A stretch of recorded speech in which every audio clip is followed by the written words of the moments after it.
Berikut ini adalah kompetensi dasar yang ingin dicapai. Adapun indikator keberhasilan pembelajarannya adalah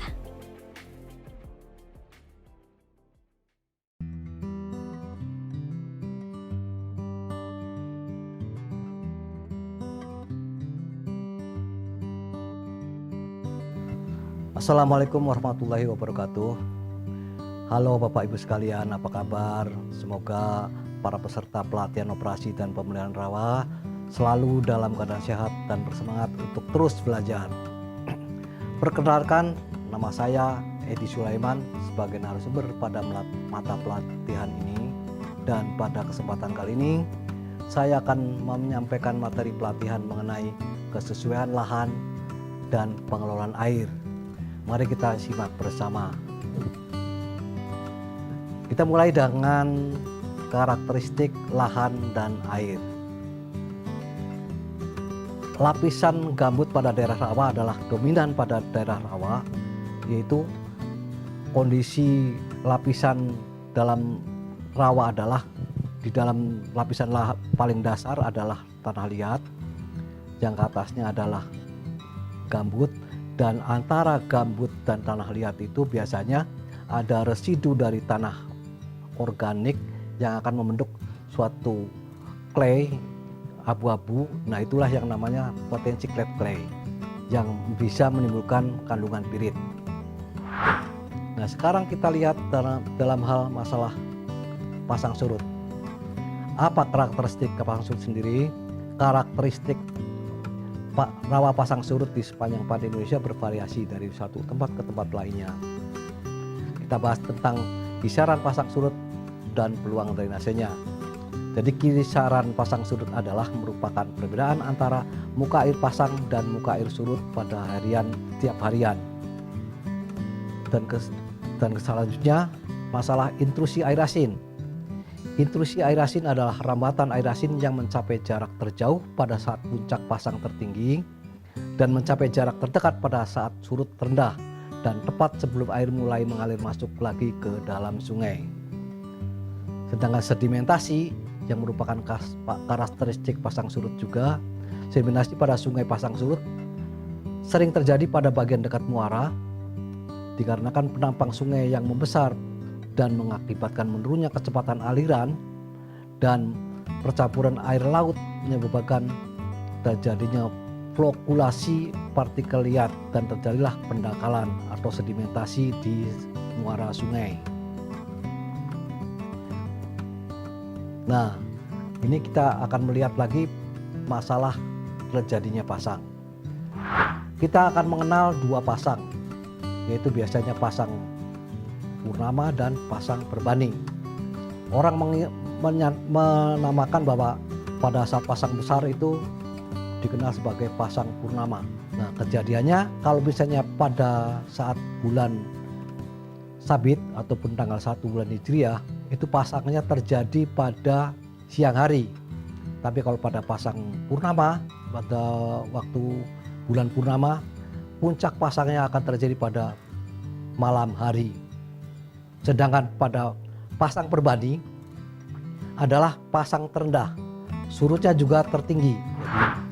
Karena apa? Karena gaya tarik bulan dan gaya tarik matahari bukan garis lurus lagi, tapi berbentuk segitiga siku-siku. Ini penjelasan masalah pasang surut purnama dan pasang surut berbanding. Jadi kalau misalnya pada saat pasang purnama yang pada awal bulan Hijriah itu pasalnya tinggi, pada tanggal 1 bulan Hijriah itu berbentuknya bulannya Sabit. Nah, setelah 1 minggu kemudian terjadilah pasang berbanding, yaitu pada tanggal 7. Tapi seminggu kemudian, 7 hari kemudian akan terjadi pasang besar lagi, yaitu pada bulan purnama, yaitu pada tanggal 14 bulan Hijriahnya. Rambatannya terhadap sungai dengan terjadi pasang tadi. Jadi sepanjang sungai itu terjadi pasang surut dapat dibedakan menjadi 4 ruas. Pada masing-masing ruas itu adalah sebagai berikut. Jadi kalau misalnya pada garis besar, garis tebal, itu adalah menandakan bahwa gambar aliran rambatan terhadap gambaran pasang pada saat musim hujan. Tapi pada saat musim kemarau, gambaran rambatannya adalah pada garis titik-titik. Di sini ada 4 ruas, yaitu ruas sungai 1, ruas sungai 2, ruas sungai 3, dan ruas sungai 4. Di sini akan dilanjutkan dengan digambarkan gambar berikutnya, yaitu akan sebagai kategori 1 dan seterusnya. Nah, ini seperti gambaran seperti tadi, bahwa ada 4 ruas tadi. Jadi di sini ada pada gambar berikut sebelah kanan kami ada kategori A, yaitu suatu lahan hamparan, lahan rawa pasang surut yang pada saat musim hujan maupun musim kemarau setiap pasang besar akan selalu terlulapi air pasang. Nah, tapi pada kategori B kalian lihat bahwa hanya pada saat musim hujan saja pasang besar akan masuk meluapi di hamparan kategori B.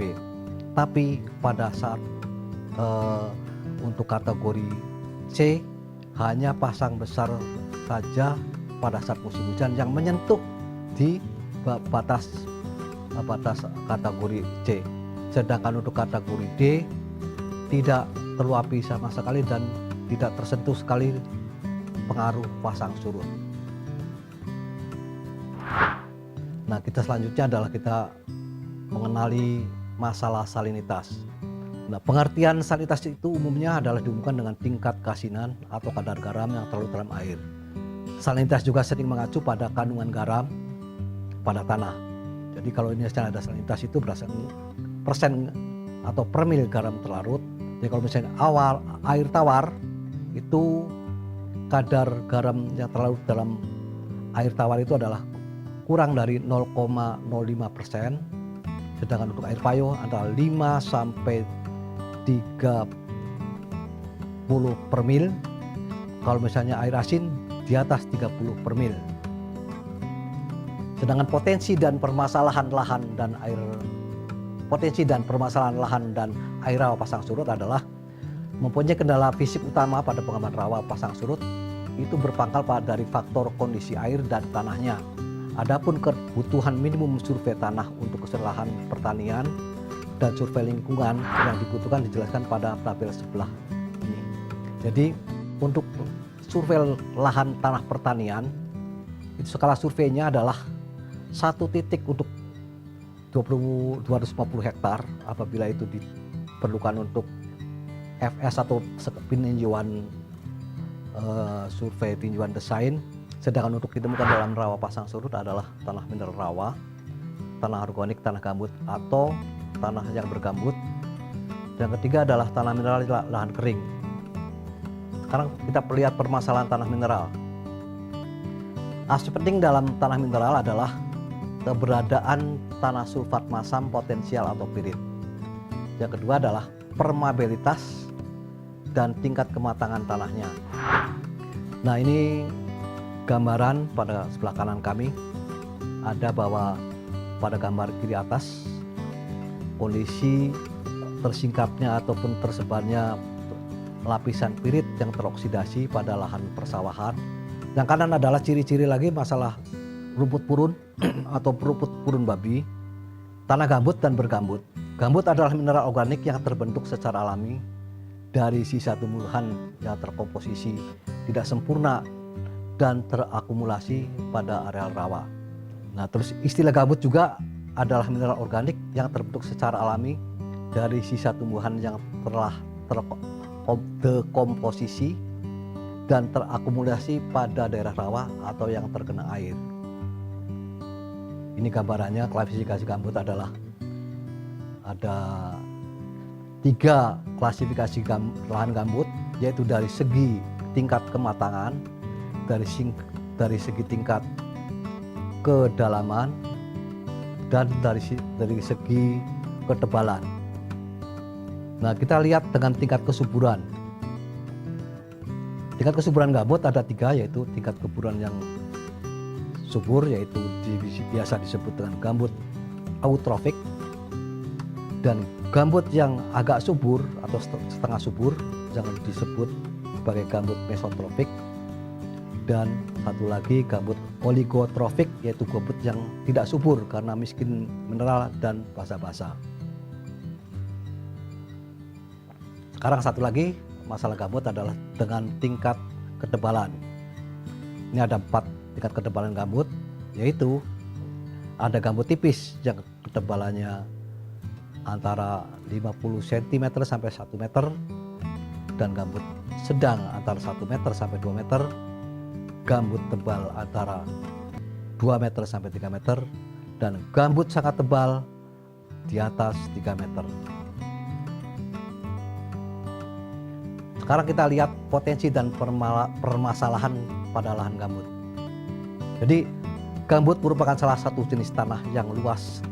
Gambut juga memiliki potensi kandungan yang bahan organiknya tinggi dan berkemampuan menyerap air lebih besar atau lebih banyak, yaitu bisa 13 kali dari beratnya sendiri. Namun dengan demikian juga permasalahan tanah gambut menjadi kendala utama dalam pengembangan pertanian. Kendala pertanian pada tanah gambut sesungguhnya disebabkan oleh drainase sendiri yang jelek. Kuncinya dalam pengembangan gambut adalah harus memperhatikan daya dukung lingkungan dan kesesuaian lahan yang sesuai yang berkelanjutan. Demikian materi pertama yang saya dapat sampaikan, dan kita akan berjumpa kembali dengan materi yang kedua.